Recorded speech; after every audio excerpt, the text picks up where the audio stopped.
cursor. Turn off this. Those are the outputs for each channel. So here I got now I've got 6 channels, right? So I could put 6 different things in here, and it's built to look like an old-fashioned audio mixer.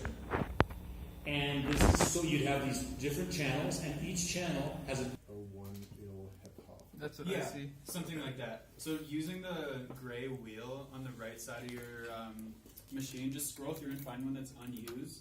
It'll say a number and then unused beside it. So like, I just found 62 unused. You guys will find different ones. This machine, there's like barely any. Oh, you found one right away.